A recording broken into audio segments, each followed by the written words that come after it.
Bonjour, bonjour à vous, merci de nous rejoindre, merci de partager. Bonjour, bienvenue sur ma page, merci d'aimer, merci de partager, merci de promouvoir cette pensée, ce message. Je vous souhaite la bienvenue, je suis heureux de vous retrouver ce matin encore pour un nouvel épisode de notre série qui parle de parce que tu dois réussir, parce que tu dois réussir. La réussite est ton partage, la réussite est la volonté de Dieu pour toi. La réussite, c'est même ce qu'il te faut. La réussite est pour toi. Oui, la réussite est pour toi. Tu es destiné à réussir. Dieu veut que tu réussisses. Et il n'y a absolument rien qui peut t'empêcher de réussir, car c'est cela la pensée de Dieu pour toi. Dieu veut que tu réussisses. Et c'est que Dieu veut, il le fait. Oui, Dieu fait ce qu'il veut. Et sa volonté, c'est que tu réussisses. Bonjour, bienvenue. Merci d'aimer, merci de partager. Merci d'inviter les gens à passer ce moment avec nous. Ce sont des moments richement bénis. Je crois que nous apprendrons encore quelque chose de très intéressant aujourd'hui. Et aujourd'hui, nous serons dans la vie de Nimrod. Je vais attendre 1 minute, comme ça, ce sera l'heure et tout le monde pourra se connecter pour avancer avec nous pas à pas.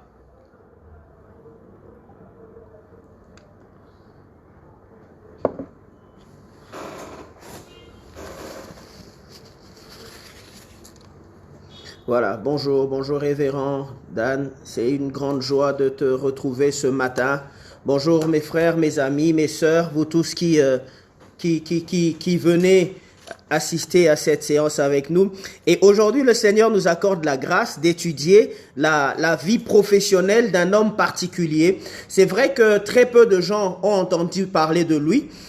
Parce que on ne parle pas souvent de lui dans les églises, mais c'est quelqu'un qui a eu une belle carrière et nous passerons les 30 minutes de la journée d'aujourd'hui à passer en revue la carrière de cet homme. Bonjour mon frère Junior, bonjour Patrick Bassengana, bonjour à tous. Je suis heureux de vous avoir avec moi ce matin. Nous allons parler d'un homme particulier qui s'appelle Nimrod. Nimrod, nous nous trouvons dans le texte de Genèse au 10e chapitre, du 8e au 11e verset, non, du 8e au 10e verset. C'est quelque chose de très intéressant et crois-moi, tu gagneras quelque chose de la séance d'aujourd'hui. Et lorsque vous regardez ce texte, il résume la vie professionnelle d'un homme qu'on appelait Nimrod. La Bible dit, Couche engendra aussi Nimrod. C'est lui qui commença à être puissant sur la terre. Il fut un vaillant chasseur devant l'Éternel. C'est pourquoi l'on dit, comme Nimrod, vaillant chasseur devant l'Éternel. Il régna d'abord sur Babel, Érec, Akkad et Calné, au pays de Shinéar. De ce pays-là sortit Assur. Il bâtit Ninive, Rehoboth, Ir, Kalash et Rézène. Entre Ninive et Kalash, c'est la grande ville. Voyez un résumé de la carrière d'un homme, un résumé de la vie d'un homme. C'est un homme qui a commencé par être un chasseur. Mais lorsque vous regardez la suite, vous allez découvrir avec moi que cet homme qui a commencé par être chasseur n'a pas fini sa vie comme chasseur. Cet homme a fini par régner. Il a régné sur plusieurs villes et il a construit des nouvelles villes. C'est ce que je te dis depuis le début. Dieu veut que tu réussisses.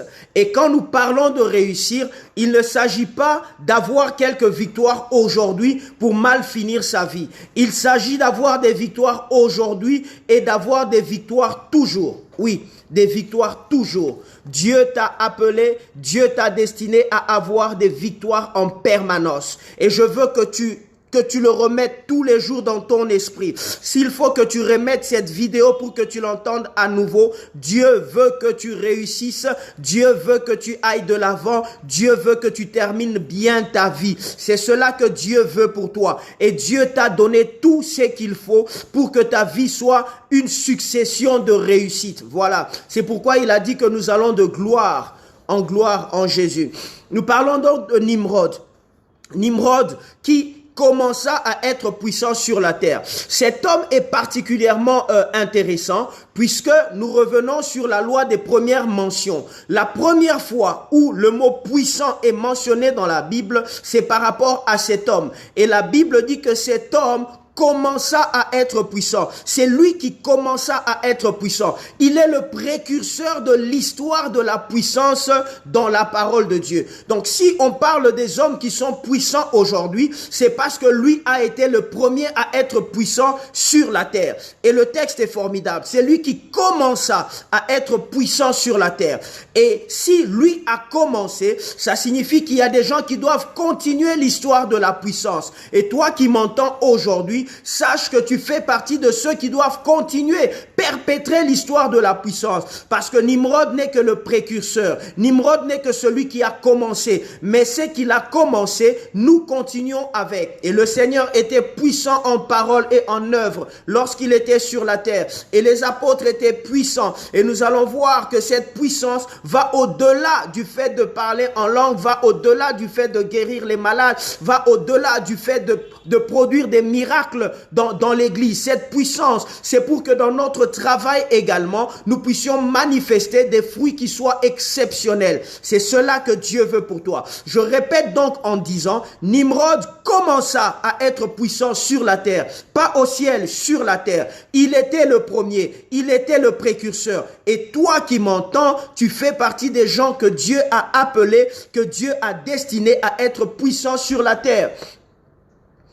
Lorsque Abimelech, ce texte nous l'avons lu la semaine passée, lorsque Abimelech a constaté que Isaac était devenu fort riche, Abimelech est venu vers Isaac et il a dit à Isaac, tu es devenu plus puissant que nous, tu es beaucoup plus puissant que nous. Mais lorsqu'on parle de puissance dans la vie de Isaac en ce moment-là, il ne s'agit pas du fait de guérir les malades, non, il s'agissait du fait que cet homme avait sémé et qu'il a recueilli au centuple. Cet homme est devenu riche. Cet homme est allé s'enrichissant jusqu'à ce que cet homme est devenu fort riche. La Bible étant une série de ses possessions. Et l'homme a dit, cet homme est devenu plus puissant que nous. Tu es beaucoup plus puissant que nous. Bonjour mon prophète. Héritier grâce. C'est toujours une grande joie de vous avoir. Mina barikiwa. Donc je parlais de Nimrod, cet homme qui commença à être puissant sur la terre. Il a commencé l'histoire. Et toi, tu dois continuer cette histoire. La Bible dit, il fut un vaillant chasseur. Il fut un vaillant chasseur. Et même le mot vaillant, c'est le même mot en hébreu qui est traduit par puissant. Il était un puissant chasseur. Il n'était pas que chasseur, mais il était un puissant chasseur. Il était un chasseur qui avait un grand pouvoir. Il était un chasseur qui avait une grande autorité dans son domaine de travail. Jusqu'à ce qu'il a commencé à régner. Dieu veut que dans le domaine dans lequel tu travailles, tu sois un homme puissant.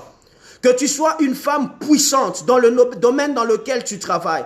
Il était un puissant chasseur. Il était un chasseur qui était vaillant. Il était un chasseur. Lorsque tout le monde parlait de chasseurs dans le pays, on voyait Nimrod comme le plus grand de tous les chasseurs.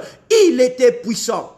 Dieu veut que dans ton domaine, tu sois le plus fort. Il veut que dans ton domaine, tu sois le meilleur. Il veut que dans ton domaine, tu sois celui qui excelle beaucoup plus que tous les autres. Que toi-même seulement, tu ne t'en rendes pas compte, mais que les autres également se rendent compte que tu es quelqu'un de différent lorsque tu es en train de travailler dans le domaine dans lequel tu es. Il commença à être puissant sur la terre. Et moi, je continue l'histoire de la puissance dans mon domaine de travail, dans mon secteur d'activité. Là où je mettrai ma main, je ne mettrai pas ma main comme tout le monde. Là où je mettrai ma main, je me distinguerai et on se rendra compte qu'effectivement, je ne travaille pas comme tous les hommes. Et la Bible continue en disant, il dit, il fut un vaillant chasseur devant l'Éternel. Vous savez, un chasseur, c'est quelqu'un qui, lorsqu'il sort de chez lui, il identifie précisément un milieu dans lequel il ira. Peut-être pas l'endroit avec une grande certitude, mais un milieu, un environnement dans lequel il ira. Et quand il se retrouve dans cet environnement, il sait qu'il va revenir avec une victoire. Il va revenir avec son gibier. Il va revenir avec des revenus. Et c'est cela, c'est qui doit t'animer lorsque tu marches avec Dieu et que tu es décidé à réussir. Lorsque tu identifies un secteur, un travail, un dossier sur lequel tu dois travailler, dis-toi déjà à la base que là où tu es en train de mettre ta main, il y a une richesse qui en sortira. Ne pense jamais dans ta tête que tu peux échouer lorsque tu vas entreprendre quelque part. Quand tu vas entreprendre quelque part, quand tu t'investis dans un domaine, sache que c'est pour réussir et tu travailles de manière à réussir. Dieu ne t'a pas appelé à échouer, il t'a appelé à réussir. Il fut un vaillant chasseur. Il tire en ciblant très bien son objectif. Et quand il a ciblé son objectif, il tire et il a les résultats. Sois quelqu'un qui est précis dans ce que tu fais comme travail. Développe-toi jusqu'à ce que tu deviennes maître dans ton secteur d'activité. Fais en sorte que tu ne tapes pas comme battant l'air, mais que tu tapes toujours avec précision et avec un objectif précis. Et tu seras puissant dans le domaine dans lequel tu travailles. Tu seras le plus fort, tu seras le plus respecté. Tu auras des couronnes dans ce domaine d'activité parce que tu auras décidé que tu dois être puissant dans ton secteur d'activité. Celui qui est puissant, c'est celui qui a un grand pouvoir. C'est celui qui a de la puissance. Et Dieu veut que dans ton domaine, tu sois celui-là. Écoutez, c'est qu'on continue en parlant de Nimrod. C'est pourquoi l'on dit, comme Nimrod, vaillant chasseur devant l'Éternel. C'est pourquoi l'on dit, c'est pourquoi les gens parlent de lui. Les gens doivent parler de toi. Si on n'a pas encore parlé de toi, tu n'es pas encore là où Dieu te veut. Il faut qu'on parle de toi. Il faut que les gens disent, comme Nimrod, vaillant chasseur devant l'Éternel. Même les hommes ont constaté que cet homme était vaillant dans son métier. Cet homme était habile dans sa manière de travailler. Cet homme avait des résultats que eux n'avaient pas. Les gens ont constaté cela et l'on disait, et les gens parlaient, les gens racontaient. Il faut que tu aies la réputation de celui qui crée des solutions. Il faut que ta réputation soit celle de l'homme qui est fort dans son domaine. Il faut que ta réputation soit celle de l'homme qui, quand il touche à quelque chose, ça doit absolument prospérer. Ça doit absolument aller de l'avant. C'est dans cela que Dieu t'a appelé. C'est pour cela que Dieu t'a créé. C'est pour cela que le Seigneur t'a appelé. Tu dois être vaillant. Tu dois être puissant. Et il ajoute, vaillant chasseur devant l'Éternel. Remarquez que cela revient 2 fois. Devant l'Éternel, devant l'Éternel, devant l'Éternel. Lorsque Dieu apparut à Abraham pour lui dire que Abraham aura un fils, alors que Abraham était déjà vieux, il se présente à Abraham en disant, je suis le Dieu tout-puissant, marche devant ma face et sois intègre. Je suis le Dieu tout-puissant. Marche devant ma face. Il invite Abraham à intégrer la dimension surnaturelle, celle de la personne et de la présence de Dieu dans la quête qu'il avait sur la terre. Et Nimrod, il est dit de lui qu'il était un vaillant chasseur devant l'Éternel, comme pour dire que sur son travail, il avait intégré une dimension surnaturelle. Et la dimension surnaturelle, c'est ta marche avec Dieu. Il faut que ta marche avec Dieu vienne jusque dans ton travail. Il faut que ta manière d'appréhender la puissance, l'autorité et les choses de Dieu viennent s'intégrer dans ton travail. Et tu verras que tes résultats ne seront plus des résultats seulement naturels, mais qu'au-delà du naturel, il y aura des résultats qui sont surnaturels. Celles que Dieu celle que Dieu accomplira lui-même dans ta marche par rapport à ton travail. Tu dois être puissant. Décide que tu es un chasseur. Et parce que tu es un chasseur, tu te fixes un objectif. J'ai un gibier à abattre et je vais l'abattre. J'ai un niveau de revenu à atteindre et je vais l'atteindre. Dans tout ce que tu fais, tu as l'objectif devant toi. Tu oublies le reste et l'objectif reste la réussite dans ce que tu es en train de faire, la réussite dans ce que tu es en train d'entreprendre. Et tu prends la dimension surnaturelle, la présence de Dieu, ta compréhension, ta connaissance de Dieu, l'alliance que Christ a scellée avec nous dans son Père. Tu intègres cela dans ce que tu fais comme travail et certainement que tu manifesteras la puissance dans ton travail. Dieu veut que tu sois puissant dans ton travail. Il était un puissant chasseur. Il était un vaillant chasseur. Toi, tu dois être un puissant homme de Dieu. Tu dois être un puissant directeur commercial. Tu dois être un puissant directeur général. Tu dois être un puissant directeur financier. Tu dois être puissant dans tout ce que tu accomplis. Si c'est au niveau de l'audit, tu dois être un puissant auditeur. Celui que tout le monde respecte, celui que tout le monde adule, celui que tout le monde craint, celui que tout le monde considère comme un modèle. Soit le sommet que les gens veulent imiter. Soit le sommet que les gens veulent atteindre. Lorsque quelqu'un atteindra le niveau où tu es aujourd'hui, alors que tu seras déjà beaucoup plus élevé encore, ils pourront se dire qu'ils ont atteint l'objectif de leur vie. Soit l'objectif de la vie de plusieurs. C'est pourquoi on dit comme Nimrod, comme lui. Que les gens disent, je veux être comme celui-là. Que les gens disent, je veux être comme celle-là. Que les gens disent, je veux avoir des résultats comme celui-là. Que les gens disent, je veux avoir des résultats comme celle-là. Parce que on t'identifie dans la société comme un homme de résultats, comme un homme qu'il faut imiter. Il faut que l'on t'identifie ainsi. Il était puissant. Il a commencé à être puissant sur la terre. Mais il ne s'est pas arrêté là. Parce que lorsque tu intègres cette dimension divine dans ta manière de travailler, lorsque tu intègres la dimension de Dieu dans ton travail, la dimension surnaturelle, alors tu régneras. La Bible dit que nous régnerons sur la terre avec Jésus-Christ. Et nous avons plusieurs textes qui nous démontrent qu'un enfant de Dieu doit régner sur la terre aujourd'hui. Il n'y a pas que le ciel qui est à nous. La terre est à nous. C'est ce que la parole de Dieu nous enseigne. Il régna d'abord sur Babel. Il a commencé à régner. Je le répète, lorsque tu intègres la dimension surnaturelle, ta marche avec Dieu, tu intègres ta connaissance de Dieu dans ton travail, tu vas régner. Tu vas régner. Tu vas dominer. Tu vas travailler avec autorité. Je vais vous donner un exemple de gens qui règnent dans la ville de Kinshasa et qui sont en train de régner dans ce pays actuellement.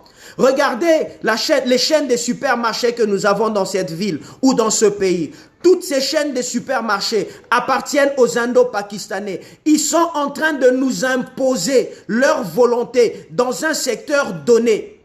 Mais Dieu veut que chacun de ses enfants sache que Dieu lui a donné la capacité de pouvoir imposer sa volonté dans un domaine donné. C'est pourquoi il faut commencer là où tu es aujourd'hui et décider que dans ton travail, tu seras puissant jusqu'à ce que tu vas commencer à régner. Nous régnerons avec Christ. Et Paul le dit, nous reviendrons sur cela. Paul en parle, nous y reviendrons donc comme je dis. Il parle aux Corinthiens et il dit, déjà, sans moi, j'ai appris que vous avez déjà commencé à régner. Et puissiez-vous régner effectivement. Puissiez-vous régner effectivement. Voyez cet homme qui était un chasseur, qui passait son temps à aller et à venir, à aller et à venir, à aller et à venir, jusqu'au point où un jour, cet homme n'était plus obligé d'aller dans la brousse ou dans la forêt ou dans la savane en quête de gibier. Mais cet homme a commencé à régner, non sur une ville, non sur un pays, mais sur plusieurs villes.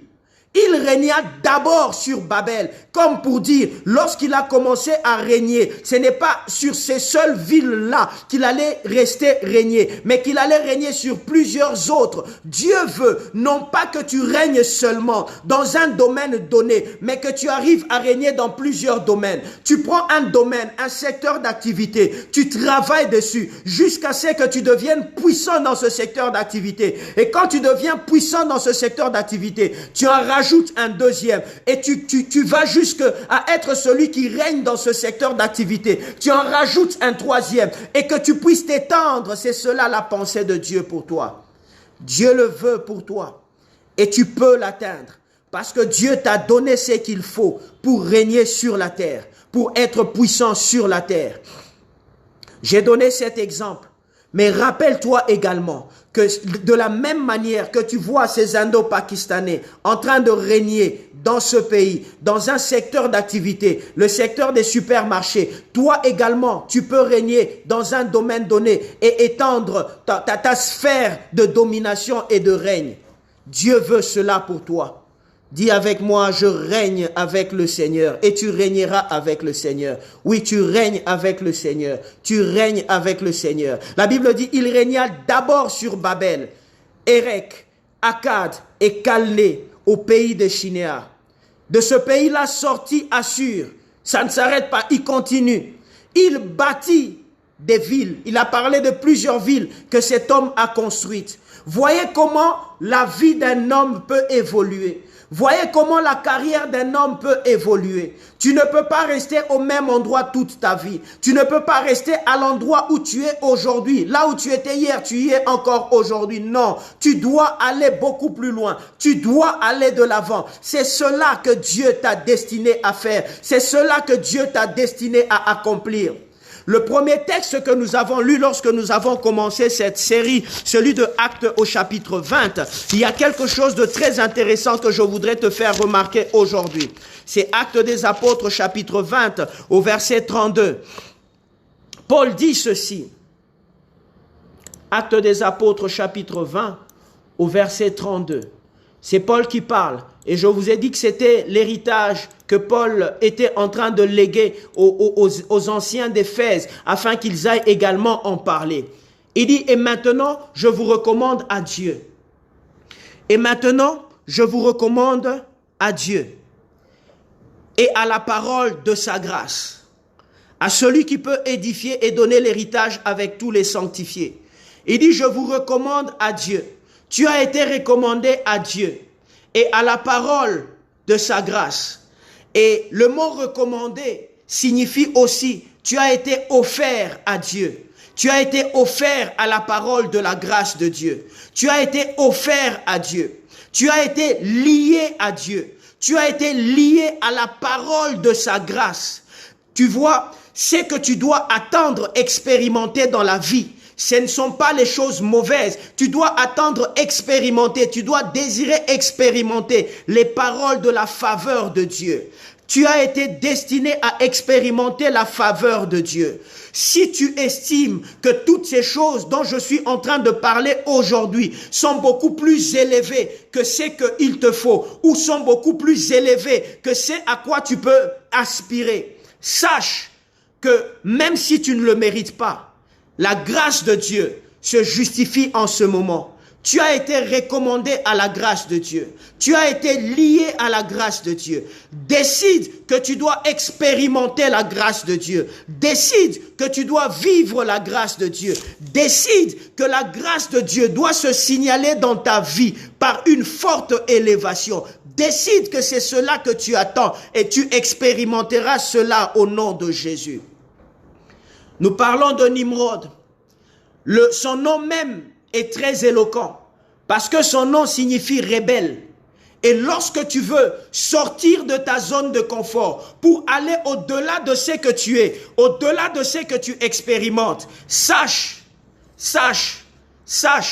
que tu dois être un peu rebelle et décider de ne pas accepter ce que tu subis aujourd'hui. Décider que tu dois expérimenter mieux que ce que tu subis aujourd'hui. Tu ne peux pas subir la vie. Tu ne peux pas subir les décisions des autres. C'est toi qui dois faire subir à la vie ta connaissance de Dieu et la force que Dieu t'a donnée pour travailler. C'est toi qui dois faire subir au monde ta volonté et les pensées que toi tu as pour ta prospérité. C'est à toi de faire subir cela au monde. Tu n'es pas appelé à subir cela. Et c'est la grâce que Dieu t'accorde aujourd'hui. Il dit qu'il est celui qui peut édifier, il est celui qui peut construire et il est celui qui est capable de donner un héritage avec tous les sanctifiés. C'est le deuxième texte que je voulais partager avec toi. Rappelle-toi que si tout ce que je dis semble au-dessus de ce que tu es capable de faire, rappelle-toi que tu es attaché à la grâce de Dieu et que la grâce de Dieu, ce n'est pas quelque chose que tu mérites, c'est la faveur que Dieu t'accorde. Et puisque c'est la faveur, accepte seulement de l'expérimenter et tu l'expérimenteras. Aujourd'hui, sois comme Nimrod, sois un rebelle qui n'accepte pas de subir les choses, mais qui décide que le changement doit arriver. Et le changement, c'est la décision d'un homme qui peut affecter toute une famille. C'est la décision d'un homme qui peut affecter toute une nation. C'est la décision d'un homme qui peut affecter l'univers tout entier. Oui, la décision d'un homme. Aujourd'hui, décide que tu sois rebelle au milieu des hommes, au milieu de tout ce que les hommes acceptent. À un moment, tu dis non, je suis resté dans le système longtemps. Maintenant, je vais changer ce système. Et tu verras que ce changement arrivera parce que tu as décidé qu'il doit arriver. Dieu t'appelle à être un homme puissant sur la terre. Dieu t'appelle à être une femme puissante sur la terre. Dieu t'appelle à régner et à dominer sur cette terre des humains. Règne et domine dans ton secteur d'activité. Règne et domine dans ton travail. Règne et domine. Règne et domine. Nous développerons, nous parlerons davantage de règne. Nous parlerons davantage de domination. C'est la pensée de Dieu. C'est la volonté de Dieu. Et Dieu veut cela pour toi. Il faut que tu arrives à te dire, je reçois cela au nom de Jésus. C'est ce que Dieu veut pour toi. Lorsque tu te lèves le matin pour aller au travail, tu ne te lèves pas pour aller et rester au même niveau où tu étais. Lorsque tu te lèves pour aller au travail le matin, tu y vas parce qu'il y a un changement que tu vas produire et il y a un changement qui va se produire dans ta vie. Lorsque tu décides de produire des changements se produiront également dans ta propre vie. Parce que tu ne peux pas produire des changements et rester au même niveau éternellement. Lorsque tu produis des changements, les changements se produisent également dans ta vie. C'est comme ça que Nimrod, qui était en train d'aller et venir, a fini par se stabiliser et commencer à gouverner plusieurs villes et à bâtir d'autres villes. Tu es destiné à bâtir, pas à détruire. Tu es destiné à bâtir, pas à être détruit. C'est à ça que Dieu t'a appelé. Le dernier texte que je voudrais partager avec toi, c'est un sujet de méditation que tu peux faire. C'est dans Romains chapitre 5 au verset 17. Il dit ceci. Si par l'offense d'un seul, la mort a régné par lui seul, à plus forte raison, ceux qui reçoivent, il est question de recevoir, ceux qui reçoivent l'abondance de la grâce et du don de la justice, régneront-ils dans la vie par Jésus-Christ seul? Dieu t'a appelé à régner dans la vie par Jésus-Christ, par le Seigneur. Tu as été appelé à régner dans la vie. Tu as été appelé à dominer dans la vie. Tu as été appelé à vivre comme un roi sur cette terre. C'est à ça que Dieu t'a appelé. Et ces moments de partage sont pour que tu réalises quelle est ta destinée, à quoi Dieu t'a appelé et ce que tu dois expérimenter. Il dit, ils régneront dans la vie. Ils régneront. Et pour introduire ça, il dit, à plus forte raison. C'est une évidence. Lorsqu'il compare le fait que l'homme aujourd'hui, c'est par l'offense d'un seul que la mort a régné. Qu'on le veuille ou non, la mort existe sur la terre. Mais la mort est arrivée sur la terre par l'offense d'un seul homme. Un seul homme. Et la mort est entrée sur la terre. Rappelez-vous que cet homme, par qui la mort est entrée sur la terre. Dieu l'avait destiné à régner et à dominer sur la terre. Mais cet homme a fait entrer l'offense sur la terre et la mort est entrée sur la terre. La mort est une évidence à laquelle personne ne peut échapper, sauf ceux qui sont enlevés alors qu'ils sont encore en vie. Gloire au Seigneur. Mais la mort reste une évidence sur la terre. Et la Bible compare cela à une autre évidence. L'autre évidence, c'est que lorsque tu entres en Jésus-Christ et que tu acceptes de recevoir l'abondance de la grâce et le don de la justice de Dieu, tu vas régner dans la vie. Dieu t'appelle à régner. Dieu ne t'appelle pas à être celui sur qui tout le monde va marcher, mais Dieu t'appelle à être celui qui soumet les choses. Dieu t'appelle à être celui qui marche avec une autorité royale sur cette terre. Dieu t'appelle à être ce genre d'individu. C'est pourquoi je te parle aujourd'hui. C'est pourquoi je te parlerai encore. Et même le 11 octobre, c'est un lundi, nous serons encore au Fleuve Congo Hôtel. J'ai choisi des invités particuliers pour ce lundi soir-là. Au courant de la semaine ou la semaine prochaine, nous aurons les différentes invitations et comment faire pour pouvoir y participer. C'est au Fleuve Congo Hôtel le 11 octobre à partir de 16h30 jusqu'à 19h. Et j'ai pris des invités formidables avec qui nous allons parler, nous allons partager. Et il y aura une communication de ce que ces hommes ont reçu de Dieu.